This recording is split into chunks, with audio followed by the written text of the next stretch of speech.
If you notice these 6 signs, be careful. Your hands might be in danger. Imagine the hands that shaped your life. Your grandpa's rough fingers threading a fishing line, your mom's soft palms smoothing your hair. Those hands, steady as roots, are anchors we cling to until they tremble. But what if they're crying out, sending sharp, specific signals of danger you're missing? I've lived that blindness. My grandma's grip fading, my uncle's fingers dropping what they loved, and I didn't act until the silence fell. Your loved one's hands could be at risk, not just from time's wear, but from a stroke's shadow or a body's quiet collapse. Here are 6 clear signs screaming for your vigilance, not to haunt you, but to pull you near before those hands slip beyond reach. I lost my chance once, and it cuts deep. Don't let it be yours. Their grip weakens suddenly like a rope snapping. Picture your grandpa grabbing his coffee mug, the hand that once hauled you onto his shoulders. Then, without warning, his fingers loosen. The mug slips, shattering on the tile. He shakes his hand, must have been sweaty. But minutes later, he can't twist a doorknob or hold his razor steady. It's not a slow fade. It's a sudden drop, often just his right or left hand going limp, weak as a snapped rope dangling in the wind. You might think it's a cramp, a fleeting ache, but this is different. It's a stroke's claw slicing blood from his brain to his muscles, or a nerve crying as his body shuts down. My uncle felt this. One morning, his left hand couldn't hold the paper, pages fluttering free. We said, "Rest it," but by night, it hung useless, a stroke stealing what we ignored. I see him now, flexing it, hiding panic I didn't catch, and it's a rope I'll let break. This isn't arthritis or fatigue. It's a red flag when it hits fast, one-sided, leaving him unable to pinch a coin or squeeze a towel. His other hand might work fine, but this one betrays him, trembling or still. I'd watch Uncle try again, his face tight, and I'd wait, thinking it'd pass. It didn't. It took him, and the doctor's minutes matter still stabs me. If I'd seen, I'd have saved his touch. Don't wait. Test him, say squeeze my fingers tight, or lift your arms high. If one hand fails, call 911 now, not tomorrow. Tell him, we're fixing this, Grandpa, because I need your grip. It's not just the big drops you notice, it's the small ones too. Maybe he can't turn a key in the lock, or his handshake feels like a ghost's, barely there. I'd see Uncle struggle with his coat zipper, fumbling, and I'd help, not question. Now I know, those were threads snapping, early warnings we stepped over. He'd sit, staring at his hand, and I'd think he was daydreaming, not drowning inside. You might see your grandpa pause, a fork halfway to his mouth, his wrist slack, and your gut twist, but you push it down, he's fine, you lie. He's not. Those hands tied your shoes, built your dreams. When they weaken, it's not just a moment, it's a lifeline fraying. I'd give anything to go back, to grab Uncle's arm that day, to say, let's check this now, not later. Later was too late. You can't rewind, but you can act. Watch every lift, every grasp. If it's sudden, if it's one hand failing where the other holds, it's not chance, it's danger. Call help. Be his strength when his rope breaks, because those hands are your roots, and you can't let them tear free. What to do? Rush him to a doctor or ER immediately. Time's the enemy with strokes. Every second counts to restore blood flow. If it's not a stroke, but a nerve issue, ask for a neurologist to check.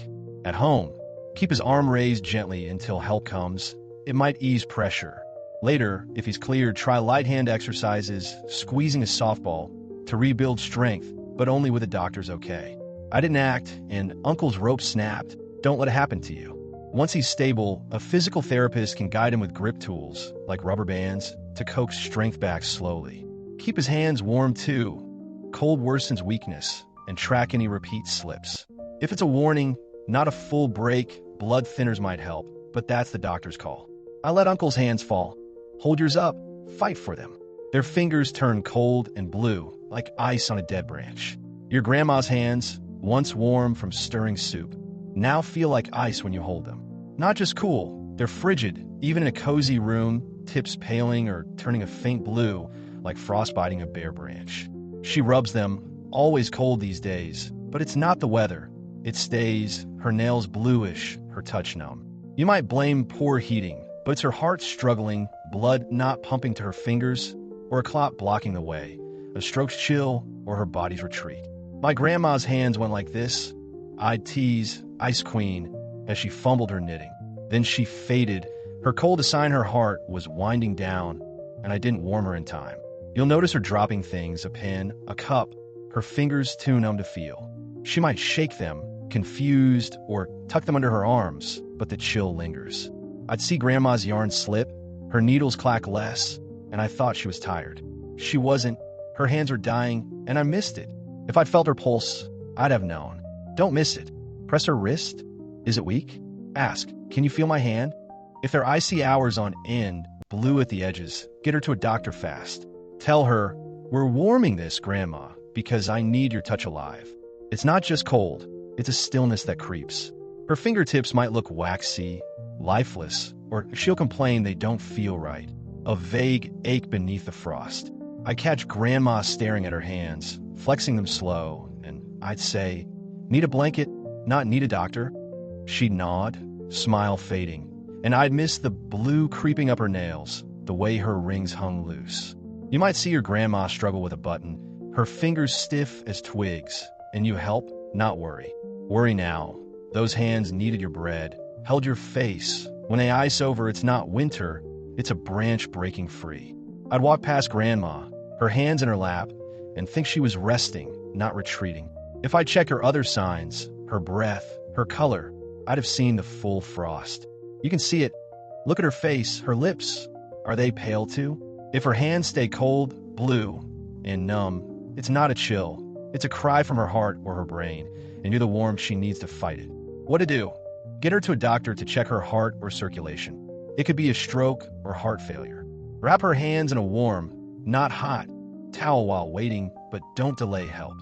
Long term, keep her hands covered with gloves indoors if cleared, and ask about blood flow meds or gentle heat therapy. I ignored Grandma's frost, and it took her. Warm her now, and you might save her branch. If it's a stroke sign, every minute matters. Rush her in, let them scan her vessels. Post-care, a cardiologist might suggest diet tweaks. Less salt, more greens, to boost flow, or warm baths to ease her hands back. I didn't fight Grandma's cold. Fight it with heat, with speed, and keep her alive in your touch. Their hands slacken when they speak, like a puppet unstrung. Your mom's chatting, her hands waving as she tells a story. Then her words slur, I saw the and her right hand drops, slack as a puppet cut loose. She stumbles, dog becomes daw, and her fingers hang, unable to point or gesture. You think she's flustered, but it's not. It's her brain misfiring, blood stalling where speech and movement meet. A stroke's whisper or her body's decline. My grandpa did this. Mid-tail, the barn was trailed off, his hand limp on the table. We laughed. Lost your thread? But soon his voice and hands were gone, a stroke unstringing him. I hear that halt, and it's a wound I didn't see. It's specific. Her speech thickens, and one hand weakens at once. Maybe her left curling useless while she struggles to say cat. She might blink, annoyed, or go quiet, ashamed. I'd watch Grandpa sip water, dodging talk, and we'd let it slide. Next time, he couldn't grip my arm, his strings cut. Don't slide. Ask, say bird, lift your hand. If either fails, call help now. Tell her, we're fixing this, Mom, because your hands dance with your words. You'll see it in small ways. Her hand rests mid-gesture, or she can't wave goodbye, her arm dangling as her tongue trips. I notice Grandpa's fingers twitch, then still, and I'd think he was pausing, not failing. He'd try again, his voice a mumble, and I'd nod, not probe. You might catch him on mid-sentence. Past her hand flops, her lips fumbling salt, and you finish it, not fear it. Fear it now. Those hands stirred your soup, signed your cards. When they slacken with her words, it's not a stumble, it's a puppet falling. I'd sit with Grandpa, his hand on mine, and miss the way it didn't squeeze back, the way his yes sounded like yeah. If I'd pushed, say my name, hold this, I'd have caught it. You can catch it, listen to her voice, watch her hands. If they drop together, it's not chance, it's a string breaking, and you're a puppeteer to pull her back. What to do? Dial emergency services. It's likely a stroke, and speed saves nerves. Keep her calm. Don't force speech or movement until help arrives.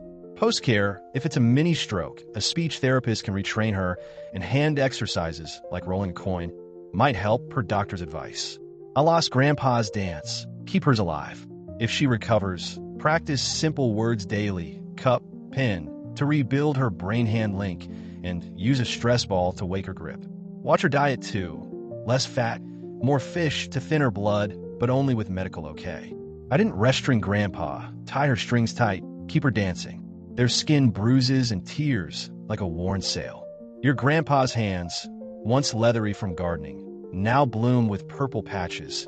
A brush against the chair leaves a bruise, dark and wide, lasting weeks. His skin tears at a snag, thin as a worn sail ripping in a breeze, bleeding slow. You think it's age thinning him, but it's blood slowing, not healing, a stroke's hint, or his body's fade. My grandma's hands bruised like this, a tap on the counter, and she'd wince, a mark blooming. We'd joke, tough lady, but her skin tore and her strength left, a sign I didn't sail to. You'll see cuts that won't close or bruises stacking, her fingers fragile as glass. She might scratch, peeling more, and I'd see Grandma's hands bleed, thinking it'd heal. It didn't. Her sail tore through, and she was gone. Check her arms. Are bruises new? Skin paper thin? Ask, does it hurt? If it's worsening, get her to a doctor. It's her hands fraying. Tell her, we're mending this, Grandma, because I need your sail strong. It's not just looks, it's a signal screaming. Her knuckles might split at a touch, or a ring catches, tearing a flap that oozes. I'd watch Grandma pull weeds, her hands scratched raw, and think, she's fine, not she's frail. She'd wince, hiding it, and I'd miss the purple creeping up her wrists, the way her skin peeled like old cloth. You might see your grandpa grip a rail, a bruise blooming where he pressed, and you bandage it. Not panic. Panic now. Those hands planted your flowers, waved you off. When they tear, it's not wear, it's a sail sinking. I'd pass Grandma's chair, her hands bandaged, and assume she'd heal, not fade. If I'd looked closer, her pulse, her color, I'd have seen the storm. You can see it. Check her nails, her veins. Are they faint? If her skin's a wreck, it's not age, it's a cry, and you're her harbor. What to do? See a doctor for circulation or clotting tests. It could signal stroke risk. Protect her hands with soft gloves, use gentle lotion to toughen skin, and avoid sharp edges at home. If cleared, vitamin K cream might help, but ask first. I'll let Grandma's sail rip, mend hers now. Pad her grips, foam on tools, to shield her and keep her hydrated. Dry skin tears worse. If it's stroke-related, rush her in, scans can catch it. Post-care, a dermatologist might suggest collagen boosts, but only with a nod. I didn't patch Grandma. Patch yours, keep her sailing. Their fingers tremble unseen, like a leaf in a storm. Your mom pours water, her hands steadying your childhood, but they shake, a faint quiver, then a spill, her fingers dancing against her will. She grips harder, nerves today, but it's not stress. It's a tremor, subtle, one hand jittering when she writes or eats. It's not fatigue. It's nerves misfiring, a stroke's early gust, or her body's storm brewing. My uncle's hand shook, soup dribbled, and we'd tease, shaky hands. Days later, he couldn't hold a fork, a stroke whipping through. I see that tremble, and it's a leaf I didn't shelter. It's specific, a fine shake, maybe her right hand wobbling as she buttons a shirt, stopping her cold. She hides it, clutching tighter, but I'd see Uncle's pen falter and wait. Don't wait, ask, hold this steady, show a pencil. If it quakes, call a doctor fast. Tell her, we're calming this, Mom, because your hands are my calm. You'll catch it in quiet moments. Her hand shakes lifting a cup, or her writing wavers, letters jagged. I'd watch Uncle sign a card, his love, a scribble, and I'd smile, not fear. He'd laugh, bad pen, but his eyes said more, a storm I ignored. You might see your mom stir soup, her spoon rattling, and you steady it, not question. Question now. Those hands rocked your cradle, tied your laces. When they tremble, it's not nerves, it's a leaf bending. I'd find Uncle's tools scattered, his hands too shaky to hold, and think he'd rest. He didn't, he fell. If I tested, grip this tight, I'd have seen. You can see. Watch her pour, her sew. If one hand quivers, it's not chance, it's a gust, and you're her shelter. What to do? Get her to a neurologist. It might be a stroke or nerve decay. Steady her hands with yours until checked. Avoid caffeine if it worsens. Post-diagnosis, a therapist might suggest wrist weights or grips to stabilize, per medical okay. I lost Uncle's leaf. Save hers. If it's a warning, rush her in. Scans can tell. At home, use big-handled utensils to ease her grip and keep her calm. Stress fuels shakes. If cleared, gentle stretches, flexing fingers might steady her, but ask first. I didn't calm Uncle's storm. Calm hers, keep her leaves green. Their hands go numb like a silent sea. Your grandpa rubs his fingers. They're asleep, but it's not a nap. One hand tingles, then numbs, feeling nothing as he touches his face or picks up a coin. It's not cold. It's a dead calm, a stroke's wave, or his body's retreat, cutting nerve signals. My grandpa felt this. His right hand went blank, dropping his whittling knife, and we said pins and needles. Then he couldn't carve, a stroke drowning him. I see that drop, and it's a sea I didn't sail. It's stark, no pain, just a void.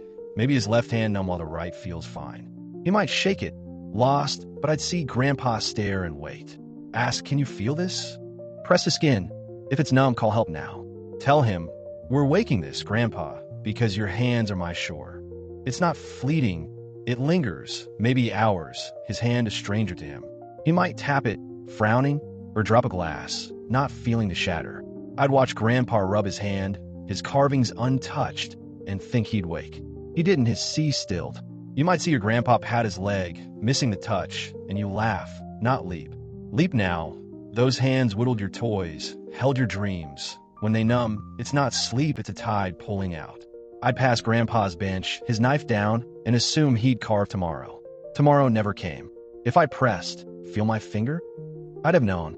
You can know. Test his touch, his pinch. If one hand's silent, it's not rest. It's a wave, and you're his lighthouse. What to do? Emergency care is key. It's likely stroke-related, needing instant scans. Keep him still until help comes. Later, if cleared, massage or warm soaks might ease nerves, but only with a doctor's nod. I'll ask Grandpa's C. Wake hers. If it's a stroke sign, speed saves, rush him in. Post-care, a neurologist might suggest nerve tests or light therapy to spark feeling, and big grips, like fat pens, to aid him. Keep his hands active. Rolling dough, if okay, but don't wait. I didn't sail Grandpa's sea. Sail his, keep him afloat. 6 cries pierce. Sudden weakness. Icy blue. Slack with speech. Torn skin. Trembling, numb silence. They're your loved one's hands, begging rescue. I miss my grandmas, my uncles, and their stillness haunts me. Don't pause. Test their grip. Feel their warmth. Act now. What shakes you here? Tell me. I'm here, holding this close.